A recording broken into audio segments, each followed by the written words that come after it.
Lots of YouTubers have beaten Minecraft without taking damage, which poses a question. If you can beat Minecraft without taking damage, can I beat Minecraft without dealing damage? Well, I guess we'll just have to find out. But first, let's set some ground rules for what we'll consider damage. Weapons are not allowed, and items that are not necessarily damage causing are fine. Before we start trying to beat Minecraft, let's think about what's absolutely necessary to beat the game. In Minecraft, the main objective is to defeat the Ender Dragon. So let's work backwards. How do we get to the Ender Dragon? Through an end portal. Well then, how do we open the end portal? With Eyes of Ender. Eyes of Ender are made by combining blaze powder and ender pearls. We can get ender pearls by killing endermen, but that's a no-no for this challenge. However, we can just trade gold with the piglins for pearls, so we'll be fine in that regard. As for blaze powder, things get a bit tricky. In order to get blaze powder, you have to get blaze rods. Well, how do you get blaze rods? By killing blazes. Which brings about the first roadblock in this challenge. I searched the internet tirelessly for multiple methods to get blaze rods, and came up empty-handed. It seemed like this challenge was gonna end before it ever really started, until I realized the loophole. Something that could help me avoid directly killing the blazes.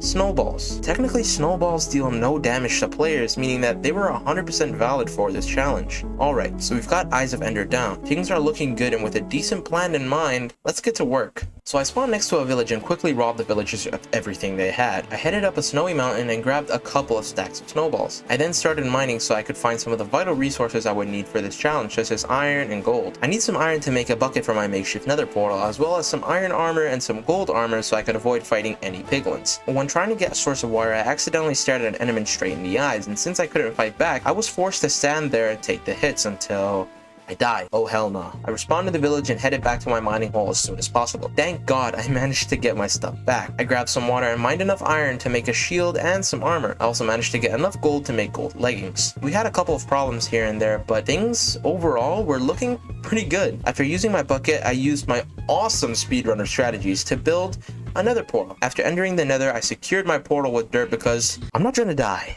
After walking around in the nether for a bit, I managed to find a fortress. I scouted the fortress carefully, trying to avoid all mobs possible, and I found a blaze. I fought a couple of blazes only to realize they were stray blazes, meaning that there was no spawner. I headed a bit deeper into the forest and finally found a proper blaze spawner. I whipped out my shield and snowballs and started yeeting those balls for dear life. Things were looking promising until the blazes started multiplying like nobody's business. While trying to defend myself against this mob of fire, I died in the heat of battle. Before we continue the video, I'll be honest, I'm not the best Minecraft player. I'm not good at PvP or speedrunning or anything in Minecraft really. I just enjoy Minecraft as a whole, which is why I'll be honest, I used creative mode to get back to my stuff in the nether as well as recover my burnt stuff. I know this ruins the legitimacy of the challenge, but please forgive me. It was my lack of skills that caused this. I hope this doesn't ruin the challenge for you, and I hope you keep watching. After getting a total of 8 blaze rods, I ran through the nether trying to find piglins. It took a really long time to find them, but eventually I did. Piglins have a random chance of creating you 10 or so items, one of them being ender pearls. So I threw one of them in a hole and started mining for gold. After spending a while mining, I then used all of my gold trading with the piglins. After 20 minutes and a lot of useless items, I had gotten 16 ender pearls. Combined them with blaze powder, creating the final and most important component in this challenge, Eyes of Ender. Now that we had our eyes, there was only one thing left to do: head to the stronghold. So that's what we did. As I threw eye after eye, I managed to make it into the stronghold. Fighting off a couple of silverfish, eventually I found the portal room. I filled up the portal frames with the Eyes of Ender, creating the end portal. Full of anticipation, I jumped in. Now that we had reached the end, the challenge was close to finishing, except for one extremely small detail: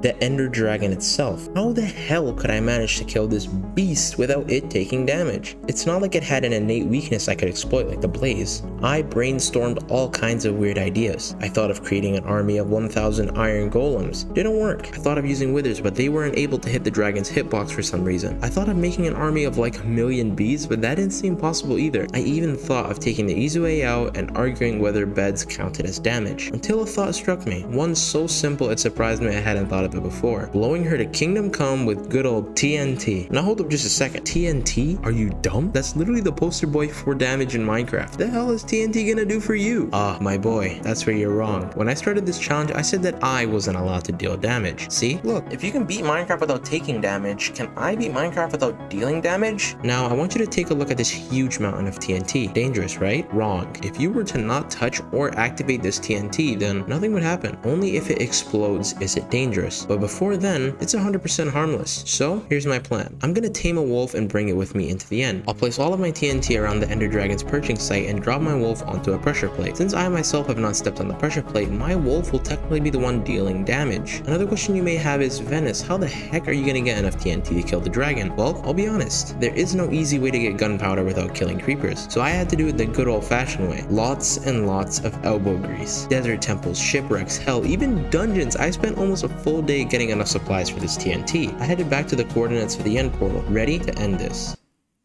Get it? End portal. And never mind. Using the snowballs, I took out the end pillars. I had to look at the ground because even if a single one of these endermen were to look at me, I was basically dead since I wasn't allowed to fight back. It was tough, but with time I managed to take out all of the end pillars. I headed to the dragon's perch and started putting down my TNT while simultaneously trying not to die. I almost died a couple of times, but after a couple of minutes I finally finished placing my TNT. Next to the TNT, I placed my pressure plate and put a block above it. I destroyed the block and let my dog drop onto the pressure plate. The TNT started to blow up, killing the Ender Dragon. And just like that, the challenge was over. If you guys enjoyed the video, please consider subscribing. There's another video on screen if you want to watch it, I guess. I've been me, and you've been awesome.